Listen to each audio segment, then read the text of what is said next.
following podcast may contain strong language. Listener discretion is advised. Good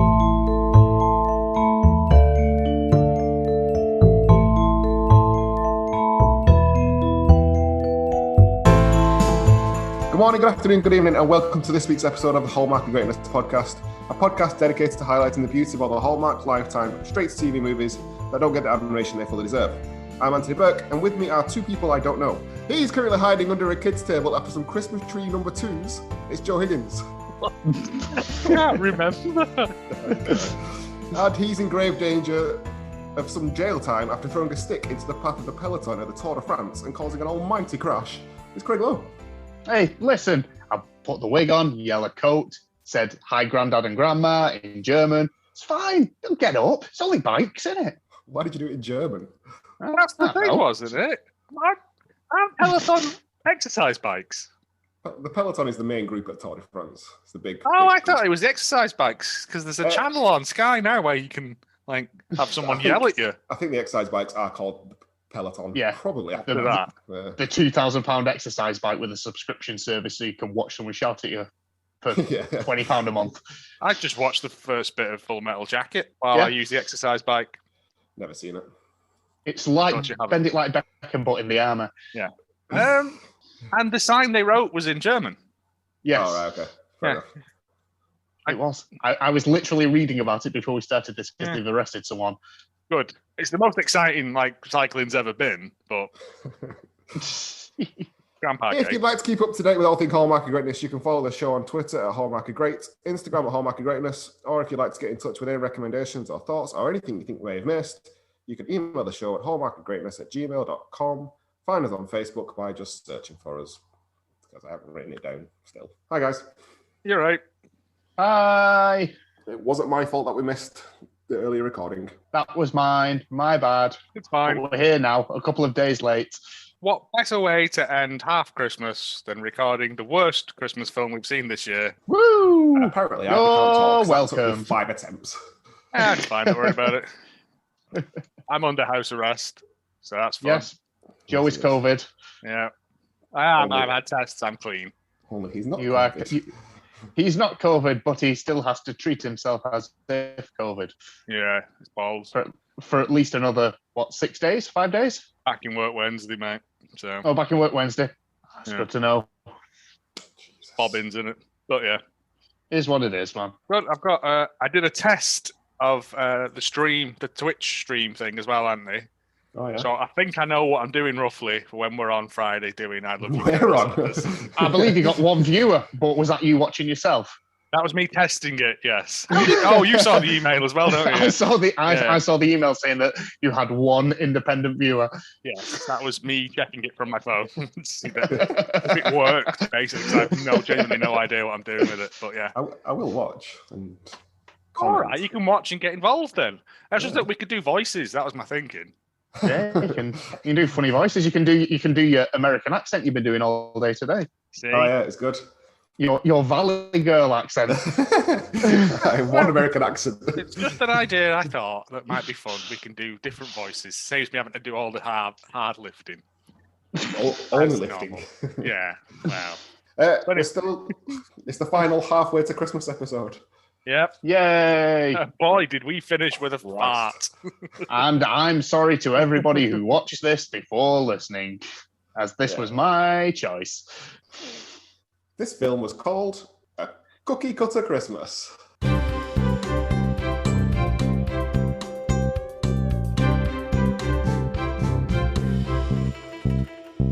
Yeah, and it's bad. Yeah, you got your... 14. Right. This is a bit of a long one because I've been off work. Cookie Cutter Christmas. Helen Cookie, a high-powered corporate florist, returns to her small town of Pinecone Junction to renovate a beloved shoe store on the verge of bankruptcy. Fresh from a breakup with her real estate developer fiancé, she soon runs into Chip Cutter, her high school flame. The unlikely pair are thrown together to organise the town's famous Christmas race, the Turkey Trot. Ooh. Surrounded by her family and a new love, Helen imagines her leaving her big city life behind her, but during the plans for the turkey trot, she accidentally discovers her grandmother's long-lost recipe for candy cane soup. When she confides in a mysterious lumberjack she meets at a Christmas tree lot, she learns that Chip knew about the recipe all along. Helen is worried that her new love interest might be a cookbook capitalist after the family secrets. But thanks to the advice of said wise lumberjack, Helen learns that Chip was planning to write a cookbook of local recipes with all the proceeds going to daft kids and that. So that was episode 1 of the audio podcast of the book Cutty Cutty Christmas by Joe Higgins. I'll try and hit all the marks they have in all these Christmas films. Christmas tree loss. Yeah. Beautiful. That's episode 2 of that story. Coming in December. Turns out the wise lumberjack is Jason Voorhees, yeah. Anything from the poster? Other than the fact that those faces don't belong on those bodies on the poster at all. Which don't belong in front of that building. Yeah, the most amazingly bad Photoshop job of all time on this poster. It's like, those faces are so small on those heads. Cookies are not real cookies, they're pictures that have been cut and pasted in. It's a fucking mess. It's almost as bad. Mess. The official synopsis? Oh, right. That's what it's called. A Cookie Cutter Christmas. 2 school teachers take their rivalry to a new level while they scramble to win a holiday baking contest and the affections of a handsome single father. Yeah, Handsome. that was it. Handsome in brackets. That kind of sums it up, and it would be better if that was the length of the story.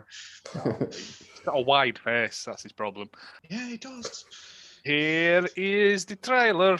Oh, shit. Welcome to Greenville's annual It's a minute Christmas 20. Festival. The Teacher Cookie Bake-Off, judged by our very own Jeff Kruger.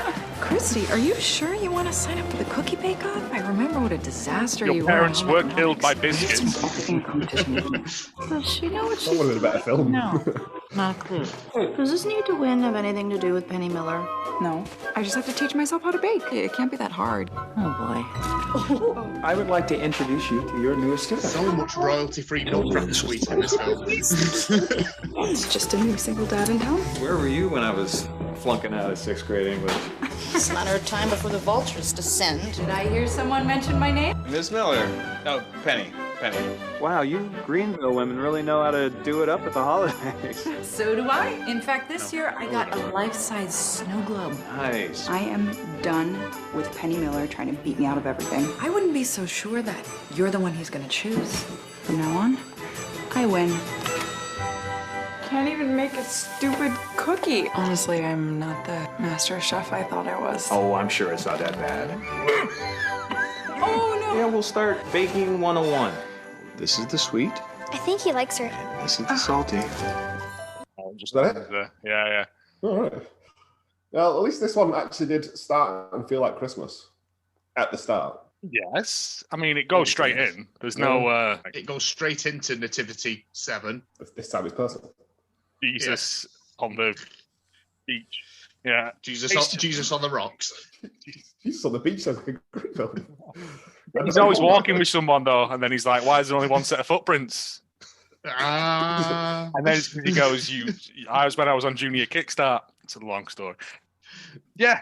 These 2 fucking annoying kids. And I'm sorry, I don't have children for obvious reasons, but children singing is like nails on a chalkboard to me. Doesn't happen. They're not good at it, so they don't need to do it. No. Unless you child at church. Or the guy who sang Walking in the Air. He was a kid, wasn't he? Alan Jones. Yeah, that one. Well, he didn't sing it on The Snowman. That was somebody else, but he released the single. Anyway, yes. Yeah. Yeah, but that's like proper singing, isn't it? Not like, it's just bad. I hate it. Yeah. They're doing... First I hate it. Oh, mate. Literally, my notes are mostly swearing. They're both singing Silent Night, is it? Yeah. Is it one of them? Yeah, because one of them's supposed to have a solo, which is just singing the song. So why the other one's there is beyond singing me. the verse, yeah, or singing the second verse because there's no chorus to Silent Night. It's just verse. I've not got many notes for this film, but the one I've got next to kids singing says, "I want to murder someone." Yeah. So that was a good out the gate comment. They start out It's singing each other Christmas. loudly, and everyone in the crowd's like, "Well, that was great." And I'm like, "No, it isn't. School plays are the worst thing in the world." The only The people who reason should they be force you clapping to go is her watch mum and her mum. Yeah. And then we flash forward 20 years. which I always like in a film. It's Yes, just I always like being just thrown into a 3-minute introduction before skipping 2 decades. And we're back on the what is it like? It's not Pinecone Ridge, is it? That's the one I made up. Yeah, it's whatever it is. Funky Town's Christmas Festival or Funky whatever. called Medina. Yeah. Both these two women, whose names I didn't write down because I couldn't care. Christy and Penny. Yeah, whatever. I have got them later on, I think. Which one's the main one? Christy is Christy, your Penny's your the main unlikable lady. Yeah. They now work as teachers in the same school, in the same small town, directly opposite each other, but are still wearing red and green tops all these years later, like the fucking Power Rangers or something. Also, appearing to teach the same school class age, which makes no sense because primary school, each primary school, no one's telling me the intake is required two year groups for this primary school. The year that they were born, the TVs went down. All the parents. Because they showed the class, and COVID. she's like, even like Christy's class isn't at full capacity because they got like what's she called, that pug-faced child that comes in. They're doing raffle-a-thon where they're trying to sell all the raffle tickets for raffle reasons. Yeah, is there some law that requires you to have X amount of students per teacher? For able-bodied, for I don't want to use the word normal, but for regular kids, I don't think there is, to be honest. With special needs children, there is varying degrees of what you need. I just think that might be something like that, yeah. But for normal kids, I'm not using that in a derogatory term. It's just, there is I think you can just keep cramming them in, basically. That's why they use a lot of teaching assistants now, I think. Okay. Yeah, that makes sense. Yeah. I'm always a fan of like a big thermometer or something to raise funds for stuff, though. Like outside a church or whatever. Because churches always need new roofs, don't they? Like, but what are they sticking to it, though? They're just slapping post-its on. They're not filling in the thermometer. They're just put it in little red line every day. Yeah, you've got to do it that way. But they're just slapping a post-it on, William. Yeah, but it's makes to no sense. Raise funds for some raffle. Yeah, but I like the fact they're getting. It's for unknown reasons at this point, but it's for new charity man who will be introduced shortly. Money is going to be given to a local charity, and here is new charity man who has set up a very small charity shop in his front room. Well, look, these kids are 8 years old. Why are you getting them Hawk stuff for you? That's America, innit? Yeah, it's not cookies, it's raffles. There is a sign on the back wall that says "Happiness something something cat," which I liked because I couldn't make out what it was. Happiness kills the cat. No, happiness is happiness is a cat because Christy strikes me as a cat lady. Happiness murdered a cat. And is this when we're introduced to whatever his name is? And because the daughter. Kids. Yeah. Craig James Tiny Face. Well, James Wide Face.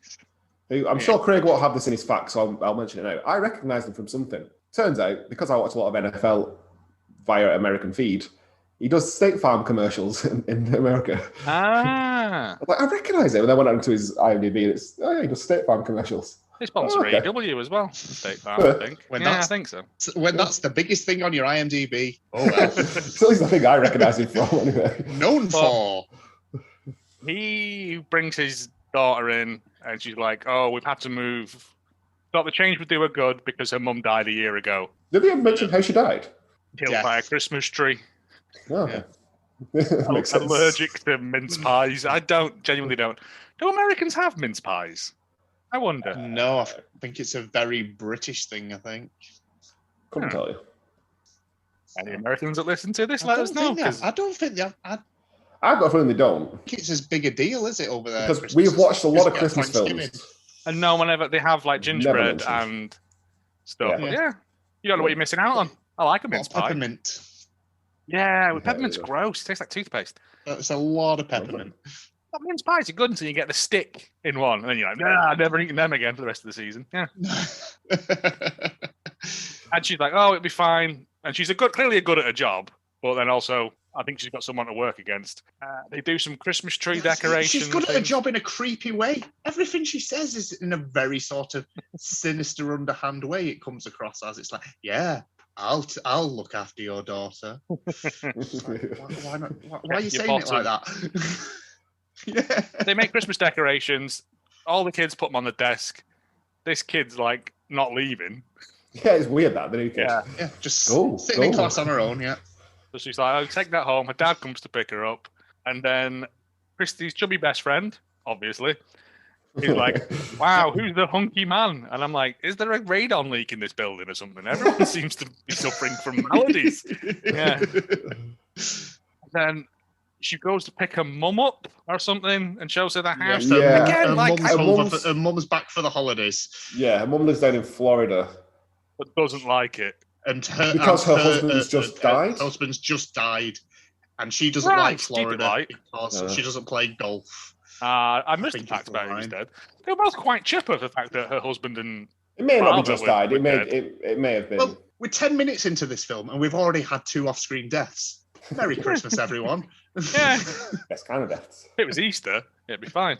Yeah, because they come back. Yeah. Because they're risen again. They arrive at the school festival, and she's like, "I've got something to show you, Mum," and it's just the school festival. And I'm like, "Okay, great." It's like, brilliant, you brought me to a car boot sale. You brought me back to school where you work. Great, lovely. 28, 30 years old, you have to show me these. This is boring. And then they announced the cookie contest, the teachers only cookie contest. Yeah, weird. Yeah. There's not that many people there either. No, again. If there's 2 teachers for that one school year, there should be about 50 teachers in this school taking part. Yeah. Although it seems like it's a 5-day event, at least 5-day Unless a lot of the kids die young, like down a mine or something. Because, there's only the only other teacher that I think we get the name of is the guy at the end, called Mr. Peters, who shouldn't be allowed near children, in my opinion. Steve, yeah. We learn his first name, actually. Yeah. Roland Peters, he's called. I made a note of that. He was on a register of some kind. Yeah. So they announced the teachers' cookie contest. This festival, though. All run by Penny, who is Christie's nemesis from... Turns out they were the children at the start doing the horrible singing. Why does it last for so many days? I think it's to accommodate the Jewish contingent of the town, so they've gone full Hanukkah with it as well. It's because if it was over a Christmas festival, it's not a winter festival. It wouldn't be a film. Yeah, it's not a winter festival, is it? It's a Christmas festival. How much are they paying for this guest judge, Alan Thicke?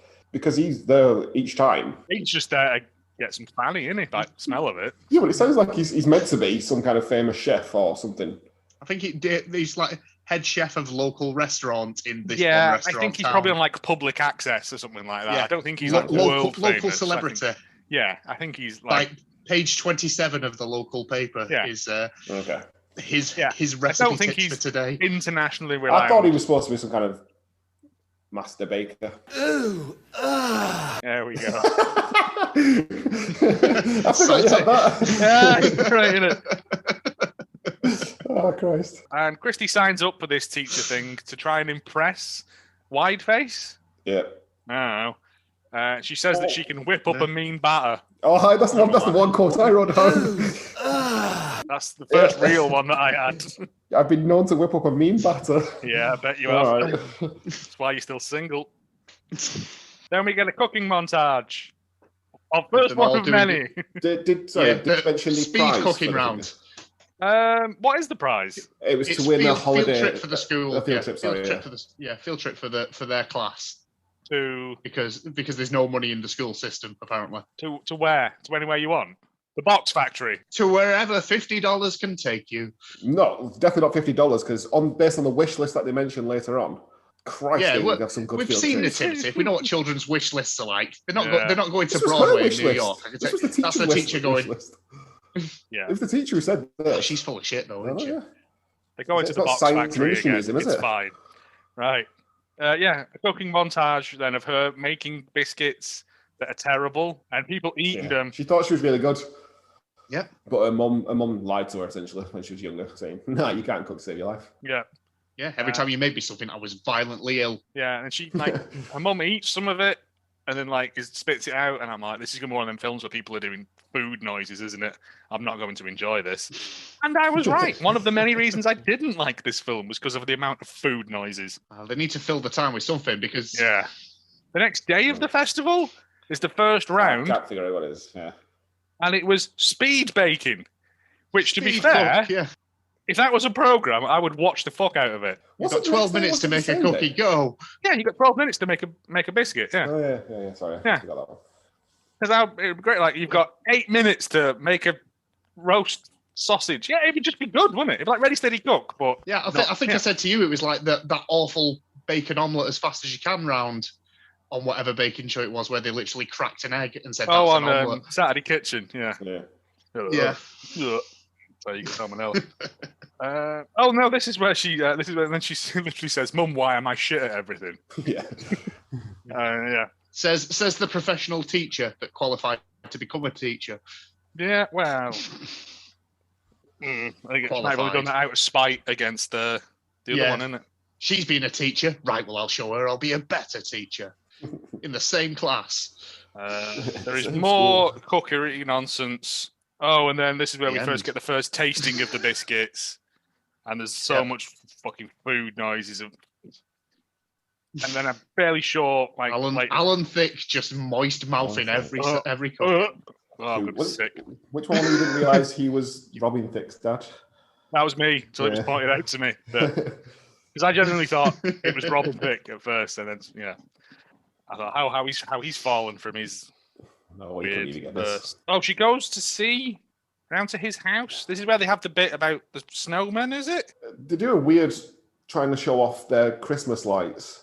Yeah, to try and impress wide-faced dad. Yeah, because he says he like briefly, it's the full story of another film. Briefly, it's Deck the Halls, starring Matthew McConaughey and Danny DeVito, where who can do the best decorated house, but in 3 minutes. You certainly have, because we watched it at Christmas. Oh, did we? Yes, we did. No, we didn't. No, we didn't. Did we not? Oh, no, we didn't. We couldn't find it anywhere. It was on the wheel. Then we had to explain why Matthew Broderick's a bad person to Anthony. Yeah. Yes. Killed someone. Always a fun conversation. Yeah. Yeah, because the dad, I can't remember his name, and the daughter, they like to go and look at all the Christmas lights on people's houses. But they never put any up in their own house. Nah, lazy shit. Yeah. Well, she's giving away shit cardboard angels with the glitter on. Both Penny and Christy try to bribe them to come over by offering them hot chocolates and eggnog. Yeah. I'll take the eggnog. Keep it in your pants. He's only just arrived in this place. I didn't get acclimatized first. As we learn, these women are thirsty. Thirsty. Sahara Desert gasping. Yeah. Like this is a town of 0 men except for Alan. This is why they teach primary school, because anything above that, they'd be taking them away for weekends, I'll wager. The teeth in this are killing me. Everyone's teeth are so white. That's all I've got. Oh, and then the daughter is making cards to make friends at school. Ugh. Oh, this is when she goes to drop stuff off at the charity shop, isn't it? Charity shop / front room of a house that just seems to have a few bin bags in it and an empty sort of clothes horse. The charity shop, some stuff which means the State Farm is running. And then Penny's like, "Oh, I've brought all this and I've labelled it in sizes and stuff." And so Christy goes into the back where Pug-faced child is trying to make friends by writing on like index cards. Yes. And I was like, not being horrible, Lily, but them cards look shit. They were shit. She's not making any friends. To be fair, she makes loads of friends, and I later wrote, the cards worked. I take it all back. Know what you're doing this Christmas? Index cards. I've got for a lot everyone. of index cards there. This is when they have the Christmas tree and snowman thing. And she's bought this big snowman that's supposed to say ho, ho, ho, or Merry Christmas or something. Oh, yeah, it's big inflatable snowman, isn't it? Yeah. 5 minutes worth of pratfalls. Well, I just thought, like, it felt a bit like, you know, on infomercials, they like thingies where someone's trying to, like, carry a sponge out to wash their car and they fall over and tip shit all. It felt very much like these people have no control over their bodies. It was... Yeah, she literally threw herself into that snowman. Yeah. When I destroyed it. Oh, I've fallen. Please help me up, Mr. Steak Farms. Yep. More montages, more eating noises as she gets good at baking. Gets better at baking. She ain't good yet. Not good yet. No. But I don't think she ever gets good. Because round 2, we find out. Nearly edible. Well done. We learned that because Alan Thicke nearly choked on his own vomit when he has the first one. Well, top-notch acting by Alan Thicke. He says, smells chocolatey. That's all he kept doing. That was the word. Preceding this, the worst line of the film, the little girl going, make a chocolate cookie. Everyone likes chocolate. I was like, fuck me. You're not winning a contest on a chocolate chip cookie. Get out. If it was delicious, I would. It wasn't even decorated. In it. Yeah. No, they're all decorated like someone had sat on them on the bus on the way there. Yeah. But someone looks over when he's writing on his doing some incredibly bad fake writing as well, if you didn't notice. And he covers it up. And I'm like, mate, it's cakes. You know. What is Alan Thicke famous for? Is he an actor or?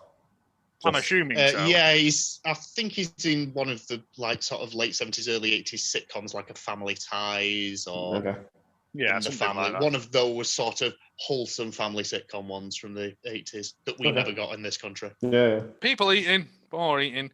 Oh, this is when she finally perfects a biscuit recipe at home, and her mum takes a bite of it, and all crumbs fall off. And then she talks with her mouth open as well. And I'm like, I hate this so much. Only got so many cookies. You only got so many takes, Joe. That's true. Everybody loves chocolate. Yeah. Oh, and she gets through to the next round because Somehow Alan Thicke calls her back and has another bite of the biscuit. And it's like, I get it. I get it now. And it's like, all he did. We just got the first time you nearly died. This time. Sawdust and chocolate. I get it now. Yeah. At what point do we get the wish list? I don't remember the wish list. The wish list, because she goes into class thinking she's going to win anyway. And she asks I think the that's kids, later on. I think we get that I'm mentioning it now because it annoyed me. This baking contest. She asked for a wish list of where they want to go if they win this prize for her winning the bake-off competition. She mentions New York. She mentions New Hampshire. So they're going all over the place. And then a kid suggests charity. I think there's always one. Yeah, I think I think we're supposed to be in Jersey. I think that's where we're supposed to be because 9 times out of 10, if it is that part of the country, children are orange. It's in New Jersey. No one's walking about like they're not on the. They're not on, Good that joke. They're not on the shore, the mainland Jersey. Yeah, I know. Jersey's a different. The more Kevin Smith jersey than more the World Inferno side. I can't believe New York. You're going to New York for your school class trip. Yeah. It'll be the worst school trip in history. We've got museums. Bad enough walking around New York on your own, let alone with 20 quids. Yeah. I think it's worse, but expensive. Doesn't matter anyway, because all the money's now going to Wide Faces charity. Yeah, because one of the kids mentioned it. The look of disappointment on her face when the kids had charity. Why don't we? Why do we not give the monies to charity? Because they're getting enough. That's where all your raffle tickets are going. Don't waste your prize on this. No, I think we need more. Charity needs more. Charity begins at home, and that's where it stops in my house. Christy goes round to Wide Face's house to look after his daughter. This is where it becomes a bit weird. His daughter was failing, or she failed. She just couldn't be asked to fill out a spelling test. So she assumes that she's not doing too well and offers to tutor her after school. Shoot on, son. This is day 2 of knowing this man. Yes. Oh, I mean, they move fast in Greenville. And then by day 3, we're looking after him in the evening, and then by day 4, we're being invited around for a romantic meal. Yeah, shepherd's pie. Day 5, we're falling out. It's like a Christmas Craig David. Delicious biscuits on Tuesday. They're relying on her good nature for free childcare, basically at this point. Doesn't he fuck off to do something else? Yeah, he says he can't leave her at the school with the teacher because he has to take her back to the charity shop because he's got work to do.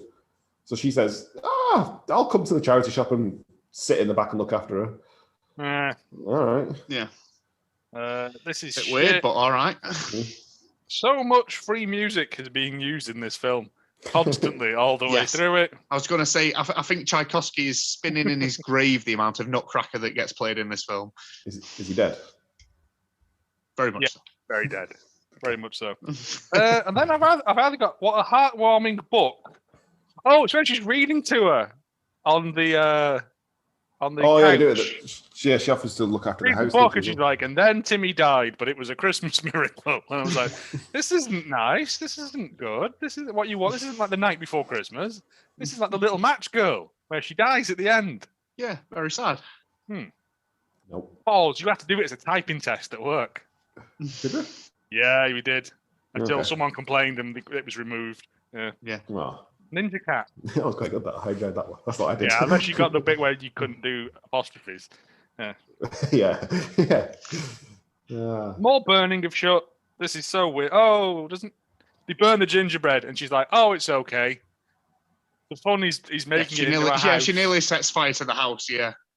Yeah, Well, let's chuck this in the oven, and now let's canoodle with you, random girl, and tell you stories on the sofa that I've known for 3 days. I think. Also, what's the dad do? What's State Farm doing until this late at night at a charity shop?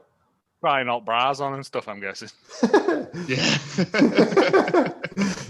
Putting them on, taking them off. Starting them into bunched up socks, put them in. What would I look like? And all the underwear. I genuinely think in some of the reviews as well, someone says, how can these two primary school teachers afford massive houses like that? Oh, yeah, I thought this, but then I realised it's America, so they always seem to have massive houses. Wow. It's Hallmark America. They always seem to have massive houses. Yeah, we're in Hallmark Village, where all these films are made, which is essentially 3 houses that we rotate through. And are massive. We get a cookery lesson.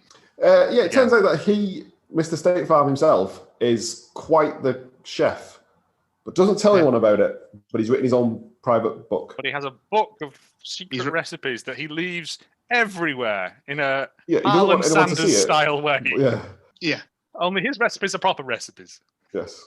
We're led to believe that this man, who was a high-flying hotshot executive at the time, managed to also find time. Well, that's his backstory. He was a highfalutin executive who then became a rustic charity shop owner, had time to write a full cookbook of Christmas recipes, explicitly cookie volume 3. Not just Christmas recipes, because his shepherd's pie recipes in there as well. Yeah, it's all. And I don't call that particularly festive.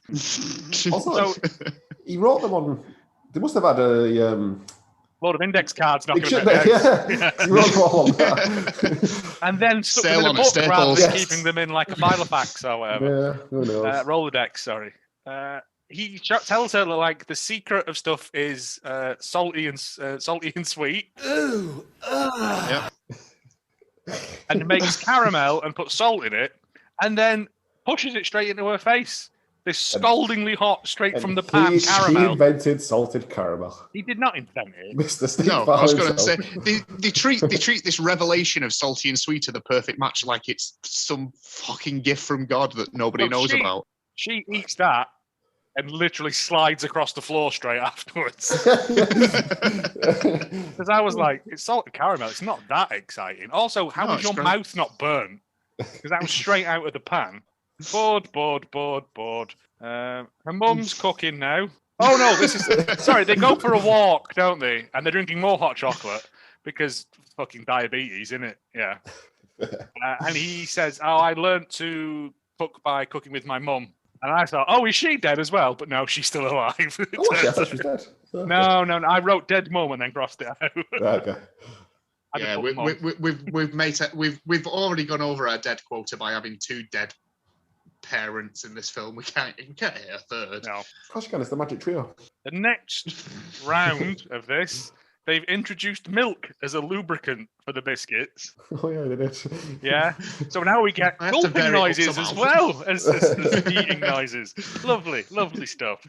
Mr. Peters looks a bit special and shouldn't be allowed near children, let alone teaching them. Milk slurping happens from the chef guy. Alan Thicke. All right, we're not using this. Chef Kruger, Freddy Krueger. He's not there. Yeah, Freddy Krueger, yeah. This is shite. This competition, I don't know if we mentioned it, it did start with about half a dozen teachers Yeah. And got whittled down to... Yeah, we have glossed over a few rounds here because this plot essentially boils down to, I don't know how to cook. Oh, somebody's taught me how to cook a little bit. I've got through the next round. I don't know what I'm going to cook for the next round. Someone's going to show me a little bit more. And it's literally that over and over again. Mr. Peters is eliminated and goes off to angrily wank into a sock. As long as it's Christmas sock. Yeah. It was. It had a bell on the end of it. You have to get your own buttons for these. They decide to go to a Christmas party. She's Penny. Penny, is that the evil one? Penny. I can't wait for Anthony on this. I've already had this rant once this week. Penny is hosting a Christmas party and invites Mr. State Farm. Yes, that's his name now. Because I can't remember. No one bothered to learn it. He asks if, because Christy's there at the same time, so I think it's Penny trying to get a one-up on Christy. Christy, you say she's called? Yeah. Yes. Yes. But then Mr. State Farm asks if Christy's going to, and Penny then feels obliged to invite her. So they go to Penny's party, and everyone's mingling along nicely. And Penny decides to sing a song. Well, before that, she says to her mum, "Put your dress on." Come on. And then I was we also introduced the shrimp lollipops, which just look like shrimp on a cocktail stick. That's exactly. So that's a grandiose term for that, isn't it? But then, we get to the point where she's like, "Look at me." I have a question. Welcome to my house, everyone. Mr. State Farms, please play piano. Accompany me while I sing. Is it only in America that this happens, or in films in America? I've never been to a party. I can end that there. I've never been to a party where the host just ups and starts performing for everyone. Gets Karaoke Hits Volume 6 out. But it's not karaoke, is it? She's trying to show off that she can sing. Had not Mr. State Farms been able to play the piano, I'm sure she had the karaoke machine in back. Yeah. Possible. I've been to parties where some dickhead gets an acoustic out and plays Wonderwall. Yeah, I've seen that. Stuff. But not. This seems to be a party that the host put on stops to perform for everyone. I mean, it happens in Schitt's Creek as well, I think, in the Christmas flashback thing of that. So maybe it is a thing of they all get round, at the end of Elf, they all sit round the piano and sing, don't they? So maybe it is a thing. Okay. I don't know. I just cannot imagine that happening over here. I can see it being the most awkward thing of someone just going, right, everybody, watch me sing. I'd be like, I have to go for a piss now because I'm not seeing through this. Yeah. That's all right. Just very self-aggrandizing, isn't look it? at me. Yeah. Well, she starts singing, and it's the song that they sang when they were kids. Silent Night again. It is Silent Night again, yeah. And and Christy is fuming that the audacity of it. So she comes round the side, and then they start doing hand gestures and standing in front of each other, and it gets slightly faster. And Mr. State Farm stops playing, and then joins in for the grand finale of it. And I, at this point, very nearly turned this off because I'm like, this is terrible. This is up there with 48 Christmas Wishes. It wasn't that bad. I don't know. I think I got angry at this. I guess. Yeah, they sing. Everyone sort of awkwardly claps, and then they're like, "That was great. We're tremendous." You're like, well done, yourself because you're rubbish. Christy decides to leave. Oh yeah, she left her mum there. Left her mum. Oh, her mum was held up by Chef Kruger, wasn't she? I nearly said something rude there. She didn't know that. Some blurred lines going on. Hey. Oh, nice. But she just left, and her mum's like, "I'll just get a taxi." It's a good way. Where are you going? Yeah, she decided to leave because she's had enough of the singing. Well, she's been suitably embarrassed because it was embarrassing. I mean, they should both feel embarrassed. Nobody came out of that looking like a good person. I think she realised that, well, man, what have I just done? I've ruined my chance. Mr. State Farm comes out and he's like, "Oh, maybe we should have a kiss." And she's like, "Sweet." This is paraphrasing because that works. No, that's word for word. Yeah, you've got the script. Just as they're about to kiss, Penny appears out the door and asks Mr. State Farm to help with her sticky table extension. There you go. That's the second one. He goes, "Oh, okay, then best dad. Bye." He goes back in, and then I Penny turns know around. I'm falling for you, but there's a table that needs extending. There's a sticky table that needs extending. And as Penny turns around and sort of gives her a fuck you look, which I liked, because I mean, has Penny made any sort of headway with him that we know of at this point? Not even remote. No, not even close. So she keeps popping up in random places to try and get him, but no. You're pissing up a rope, aren't you? Really? Yeah. But he's too much of a nice guy to tell her. No, I'm not extending your sticky table. Chef Kruger drops Christy's mum home after he's just come off the set of The Price is Right, because he's wearing the world's shiniest suit there as well. Yeah, I'm assuming he bangs a mum. I don't know. Probably. It's heavily implied. We don't know how long. Well, it turns out that a year is the minimum amount of mourning you must do for anyone's death before you get back on it. Apparently, one night is enough to fall in love. Well, in case of 4 days or equal rounds of biscuit. Why has there not been more bake-off like romances then? Must look into that. I'm sure it's coming on the horizon. Yeah, and they agree to go. Oh no, Mr. State Farm is going to cook for Christy. Cook a dinner. Cook a dinner. Shepherd's pie, which was it Lily? Lily's mum's favourite food. Which is the most basic bitch meal, isn't it, really? Well, and to be fair, what a turn on. Oh, this is your dead wife's favourite meal? Yeah. Excellent. This is My not dead coming with wife any loved this. baggage. It was this that killed her in the end. The little girl just crying at the table, remembering. He had a stroke into the mashed potatoes and couldn't breathe. But God, is it delicious. And then Penny goes round, finds out that after they didn't kiss, she asks her what she's going to make for the final round, and she says something with peppermint. Yeah. And so we Penny should point goes out round. that the contestants had to come up with their own recipe. Yes. They had to They couldn't copy it from anything or anyone else. Yes. Which is difficult to do with biscuits, really, because there's I was going to say, there's only a certain number of numbers. Yeah. How many Christmas cookies could you make? There's only so much peppermint and chocolate you can mix together. Butter. Butter that I've coated in flour. Enjoy. Nice. Do well in Scotland. Yeah.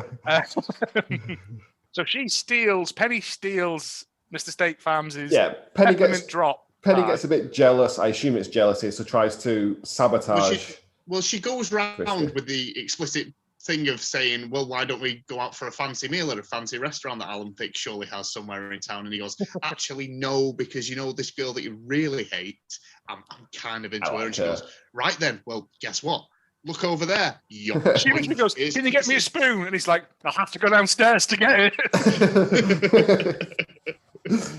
Yeah, she nabs the peppermint, what were they called? Peppermint drops. Yeah. He probably calls them like peppermint dead wives or something, but yeah. And then she leaves. She's like, oh, forget the spoon. I didn't need it. He's like, oh, I'm going to put that back now. He just made a nice go back as well. Downstairs again. Yeah. I should get a good way to put in. And then the next day is the grand final of this biscuit week. Biscuit bake-off. Biscuit Christmas week. And they put them on the table, and she. So these are made prior to this. Yeah, you don't make one a day. It's only speed rounds that they managed to wheel out like 6 ovens onto the stage to properly bake these cookies in 12 minutes. Although I do like the American toaster oven things, the little tabletop oven things. I quite like them. So all the cookies were made beforehand, before bringing them to the final. So why she tries to sabotage her by dropping off that peppermint drops? She puts the card underneath recipe card. Leaves it slightly uncovered, and then goes, Mr. State Farms, can you just help with this table? But why wasn't their first thought, well, she wouldn't bring the recipe card in with her. She's not baking it now. Yeah, that's why I didn't understand. I was also, like, this is... if it's that important that they come up with their own recipe, have the contestants write down their own recipes. Yeah, and some put of it in a them sealed to envelope. Judge Kruger, It, Again, a lot of problems. He sees this, and then he's like, oh, all those feelings I had for you have gone right out the window now. Instantly out the window, because my dead wife really enjoyed these cookies, and you've stolen them. My dead wife never lied like you've lied. She did lie. She's not dead, she just left. Sick of him. Yeah. I don't like your shepherd's pie. Leave me alone. What a kebab. every night for 20 years. And then I've literally got starred asshole biscuit turn because he's like, oh, so it was only about the biscuits, and she's like, what the fuck are you talking about, madman? It's because they tried to make out that she's super competitive against Penny. And she sort of is, but she is, but that all she wanted to do was beat Penny, and he now thinks that the only reason that she got close to him was so she could beat Penny. Well, calm down. No, wind your neck in, son. Yeah. At least it's the classic. Let me explain. To be honest. Yeah. Oh, he's like, all right, forget it. Shepherd's pie's off the table now. Yeah. And then I was like, what's the kid's like, Mama? There's a lot of people involved in this biscuit baking thing. Like people have, is there nothing else on in this town? Have they not got cinema? No, that's why it's a 5-day event. Oh, right, you see. People come from miles. It's like the Manx TT bike racing of biscuits. People come from a mile away. Even though this is the first year we're doing this biscuit bake-off. Yeah. It is the inaugural year. Is it? No, she's run the Christmas festival previous years. This is the inaugural Christmas cookie baking competition. So this is the first time they've done the Christmas cookies. Bad fake writing there again. Alan Thicke goes, mmm. He does that. That was his. For a really long time. When he highlighted his lines in the script, it was just He's like, that's $1,000 an M there. Yeah. And then he gives the card to this child. Well, this is the thing. There's so much toing and froing that they have to come from the stage to give him his biscuits, and then go back to the stage. And then when he hands his little, I'm assuming, index card full of reports back, he gives it to a child who goes up to the stage, who then has to. There could have been a better system in place. I can only assume they can only pay for one child because it's the same child who suggested that they give the money to charity. All the rest, the only one that gets to speak. Only one had speaking lines. Yep. Yeah. And then everybody is an asshole. Everyone hates everyone. Yeah. Because Merry Christmas. Because Penny didn't win, even though she cheated. And then she's like, oh, but yeah, this is still going. Also, again, other than the very intro and the music, this didn't need to happen at Christmas. As with a lot of these what films. What time of year do you make like biscuits, though? Innit? Whenever. No, I mean like you don't like have a themed biscuit, do you? Apart from Christmas. Say that to Paul Hollywood. Yeah. All right. You don't have like Easter brandy stouts. Leather trousers walking around. Yeah, right. And then they all sort of like apologize to each other and make best friends, and out of nowhere, it's like all this hatred and animosity suddenly just disappears, and I'm like, even though bullshit. Penny admitted that she sabotaged. Yeah, Christy just goes, "Oh yeah, it's fine." What? No, absolutely not. You know, Mr. Peters comes over there and says, "Well done, Sex Pest Peters," they call him. Sorry, did you mention that Christy won? Christy wins, but that's what sparks off the whole thing, because she's like, "Oh, it's great, we can give all that money to your charity," and he's like, "Yeah." He'd still take the money though, wouldn't he? Yeah. One of the kids is like, "Oh, but New York." One kid's there with an I Heart New York T-shirt they've made themselves, painted like the Statue of Liberty. I can go and see my real dad. Yeah.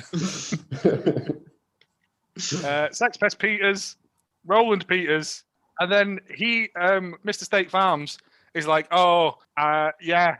Let's go and eat shepherd's pie." Ooh, and I'm like, she's like, "Okay, this is the best thing that's ever happened." And I'm like, he's clearly emotionally unstable.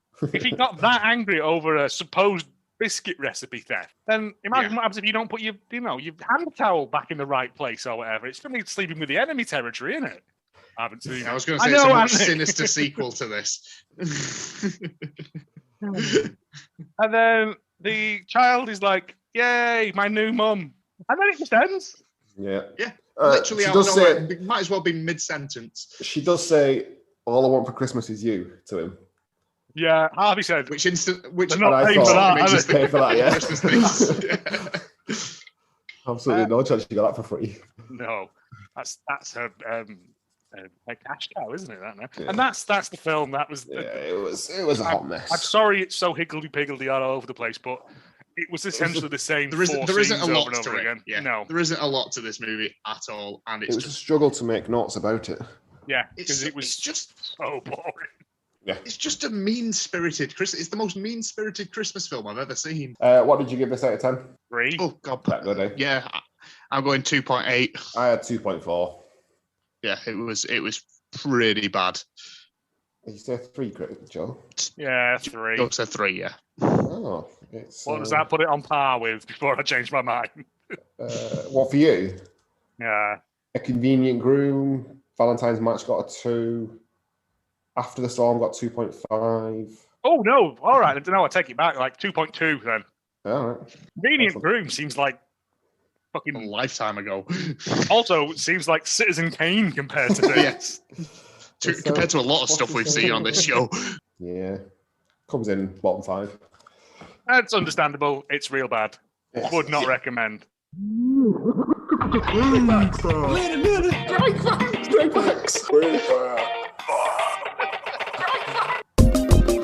Hey, for once, Craig Facts actually came together with some information this time. It was bloody brilliant. You're outsourcing it then, have you? Yeah, this time. You've done it, Joe. Can I just ask Joe a quick question? Go on. Go for it. Penny, the evil one. Yes.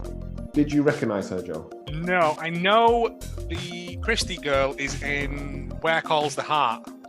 You should have recognised Penny. Yes. Should I? In fact, we'll start with Penny, shall we? Penny, the villainess of this story, was played by Miranda Frigon. Previous appearance on the show for Over the Moon in Love. Which one was that? Is that the one where they killed them swans with balloons? Over the Moon in Love was the second one we watched.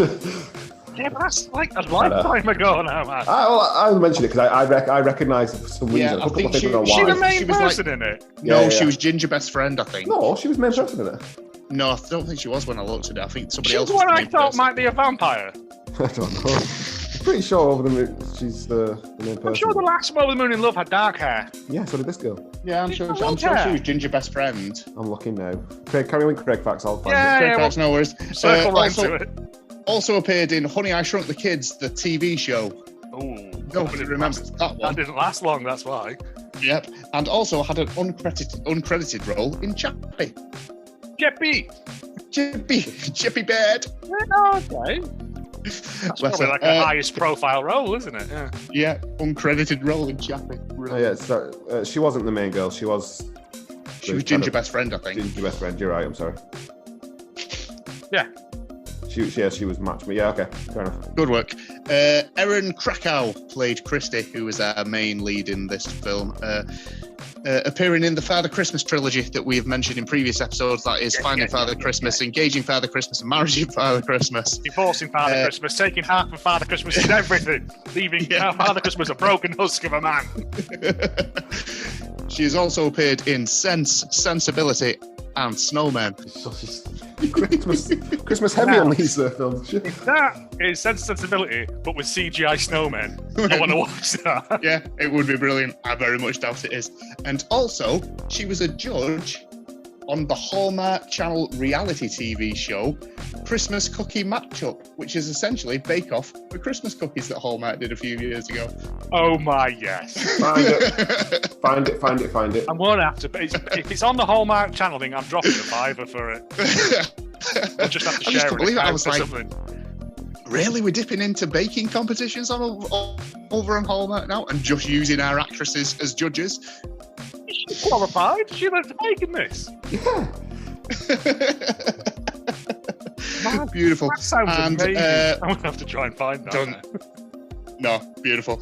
And finally, on the starring side, we have David Hayden Jones, who played Mr. Steak Farm, as we've already noted, appearing in the Steak Farm ads.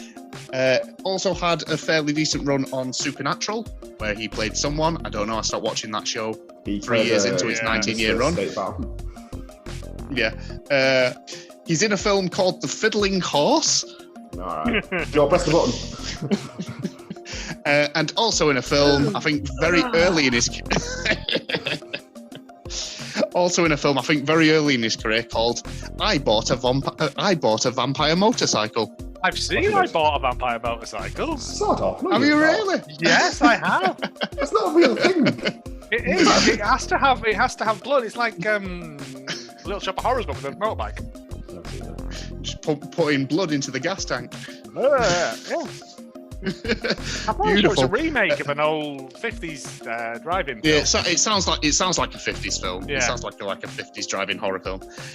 Director of this film, it's going to be a quick one, because this is the 4th appearance on this show for Christy Will Wolfe, who has also directed The Valentine's Match, Over the Moon in Love, and Eat, Play, Love. When it came up at the start, the composer or the thingy, it was Russell Howard again. Yeah, it's very much the same sort of team. I recognise the mum from something. I don't know if you got that information straight. No, I don't. I only tend to do 3. Three people, because otherwise I'll just go on forever looking for CSI contestants. Yeah, and I'll look. For the first time since I introduced this segment in Craig Facts as well, we actually have a Dove.org review. Yes! It's taken a while. So, on Dove.org, in their vague rating systems, we have 1 out of 5 rating for nudity, which was for mild cleavage. Oh! I saw it in Hustle. And we also have a 1 out of 5 rating in other for, quote, woman takes a man's cookie recipe and makes it look like somebody else used it. Right. Again, that's like, is that a sin? Yeah, apparently so. So, overall review from Dove was, Cookie Cutter Christmas is a wonderful movie about how competition can ruin old relationships as well as new ones. It is a fun, wholesome film for the entire family to enjoy at Christmas. We are proud to award it the Dove family seal of approval for all ages. Oh, man. It's not the Nintendo seal, that though, is it? It's bullshittery of the highest caliber. This film first aired on November 9th in the year of our Lord 2014, and on its first viewing, it attained a rating of 3.22 million viewers. That's all. So that's I was going to say, it's the start of November, it's just after Thanksgiving probably, so it's just getting into that Christmas wheelhouse. It's probably an early Christmas film. Yeah, plus people getting excited. Erin Krakow as well, who is Where Calls the Heart and stuff. You've got like a so it has, and Alan Thicke at the height of Blurred Lines. Yeah, that is true. Thus ends Craig Facts for another week. Yeah, like I said, only doing 2 this week because the 1 out of 10 is quite long. But is also written by the best person ever. Cookie Cutter Christmas Misogyny by Dr. Smoothlove 5. Yeah. Number 5 in the Dr. Smoothlove family. November 2019. A Cookie Cutter Christmas is another Hallmark Countdown to Christmas movie. In this version, 2 ex-best friend school teachers compete against each other for the affection of a cute widower dad. He has a plucky little girl who knows her daddy is ready to move on after a year. The 2 women face off in a baking contest because the plot can't let this premise get too risque. There's very little of the warm feelings these films usually have here. No one is a person to root for. Even the dad is generically hot. It's a shame, really. No, it's a shame, really. The main actress, Erin Krakow, has an aura of sexuality about her with her mild cleavage. Is this the one? What? Is this the 1-star review? This is the 1-star. That needs calm down. She's sweet, but you get the feeling she can be devious from the way her eyes flutter and her dress cuts that low. The hot guy dad and her have some physical chemistry during the baking lesson scene where you like salty stuff. The frenemy character is actually devious, is she? In this heartwarming holiday movie, she sabotages a budding relationship between the dad and the main character. The moment is one of the darkest you will ever see in a Hallmark film. Previous to the idea, the writer was under a deadline to put a spin on an existing idea. I don't think these things have deadlines. I think they have a plot generator that they just pull out. I don't think this idea existed ever. Oh, here it is. The film portrays these school teachers as living in large, ornate houses and driving luxury vehicles. There's escapism, and then there is lunacy. You also get no feeling that the movie was filmed anywhere around Christmas time. These films never are, though. That's a true fact. No, they filmed in like June. Yeah. The writer of this film wrote several scripts in 2014. How this one became a Hallmark movie of all things is very strange. The premise would have been better suited for Lifetime or a direct-to-video comedy like The Layover. Is there a difference between Lifetime and Hallmark? I thought it was just I thought they were just 2 separate entities. Different sides of the same coin. I think Lifetime's a bit more sort of Harlequin-y than Lifetime's, which is Hallmark, which is a bit more sort of sweet and sickly. Oh, okay. So there's like an air of risqueness with Lifetime. Yeah, I think you can get away with more than mild cleavage over on Lifetime. Medium cleavage, spicy cleavage. Oh, it goes mild cleavage, and then it's lemon. Lemon and herb cleavage. Instead, the women wake up the most contrived manner in the last 5 minutes.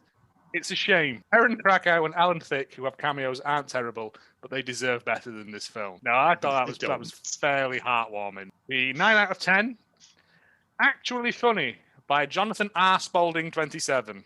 That's his IQ. By Liar. Hallmark bills Christmas movies as romantic comedies. No, it doesn't. No.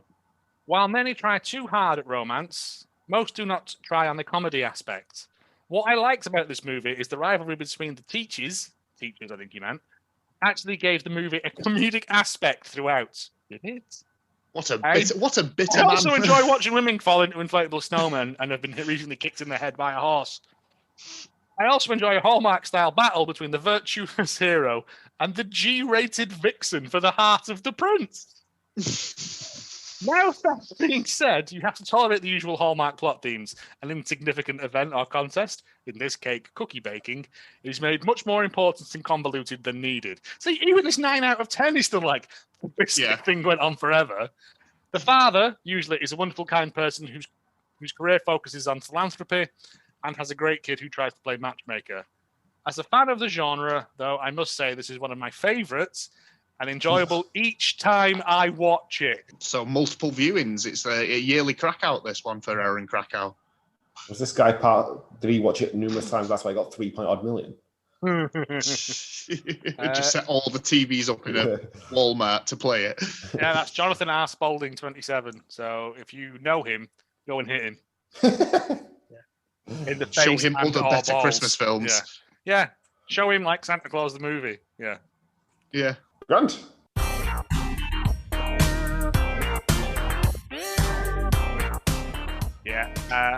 I'm going to ask people if they've got little sort of 30-second promos to send them in rather than me having to do this every week because I'm terrible at it. But this week's podcast that Joe recommends is Playlist. But none of you listen to them. You listen to ones about, I don't know, soft boys rounders or whatever. If you want all the news on the Boston Red Sox. Do they wear red socks? On occasion, yeah. So they're not. It's not even like it should be called Boston Occasional Red Sox. It's not spelled socks as in socks. Carry on, Joe. Is it not? No, it's SOX. My world is shook. Wow, nearly 40 and genuinely thought they wore red socks. Okay. Anyway, this week's recommendation is Playlist Wars. Each week, Brian Gomez will pick a topic or a band, and we'll have a guest on, and then they will put together their top 10 playlist of that band, take you through them, and explain why they picked them in what place and stuff. That sounds fun. It's very good. Sounds fun. I like that. They need to move away from the metal stuff a little bit for me. But the Weird Al one was very good. That's what the first one I listened to was the Weird Al one. And like I said, we had a conversation about this the other day. Wasn't a big Weird Al fan, but I've gone down a bit of a rabbit hole now. And it's just good. It's funny, it's informative, and it makes you listen to me. And they put the playlist up on Spotify. You can vote for them. It's very good. I like it. I like it a lot. Weezer last week. We did Weezer last week, and then this week's one is Bowling for Soup. So I could probably give you a good 5 Bowling for Soup songs that are good. Yeah, they better troll through it then, I guess. But it's worth listening to. It's very good. Would recommend. Follow them on Twitter at Playlist Wars. Go and find them on wherever you get podcasts from. Do it. Get it. What was it? Get it up your earballs. That was my catchphrase, wasn't it? It's a lovely catchphrase. In conclusion, that was a cookie cutter Christmas. As always, if you'd like to keep up to date with the whole thing, Hallmark of Greatness, Twitter is at Hallmark of Great, Instagram at Hallmark of Greatness, search for us on Facebook, and email us if you want to. Just talk to Joe at hallmarkofgreatness@gmail.com. Yeah, I'm off all week. Yeah, give him a tweet, give him an I've email. been doing a fun He's thing on got nothing Twitter else to do. today of your lowest quality celebrity interaction. After it turns out 12 years ago today was the day I sold Mrs. Doyle from Father Ted some bacon. So yeah, we've had loads of stuff. It's kept me going today. That is people's little. I've noticed that the American people's ones are always quite like.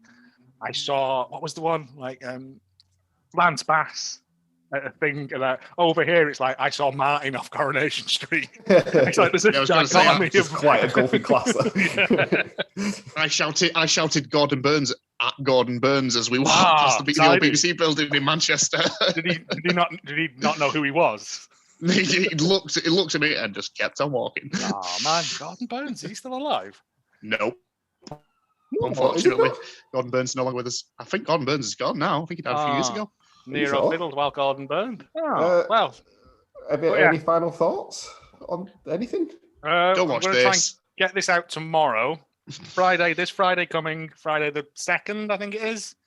We will be doing our first Sorry, George, I've got to interrupt. Gordon Burns is very much alive. Nobody knows who Gordon Burns is outside of us. Craig's just trying to kill him off. He's dead behind him alive. Apologies for listeners over in over in the US. Gordon Burns, local celebrity over in Manchester for about 2 years. Factor, I'll have you know.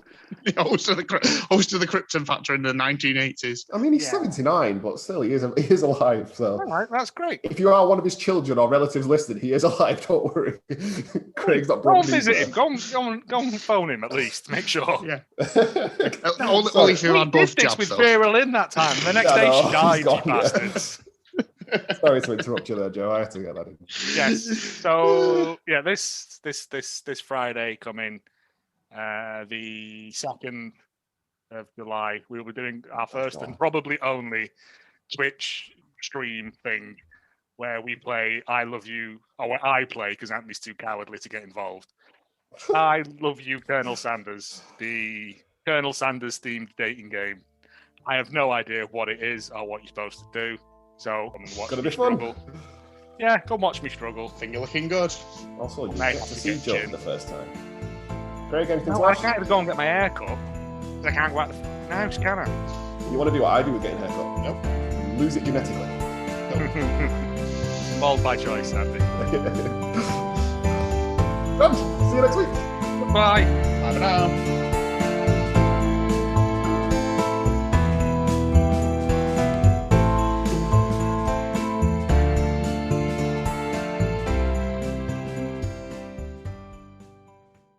Use your words. Stop getting excited about Andy Murray.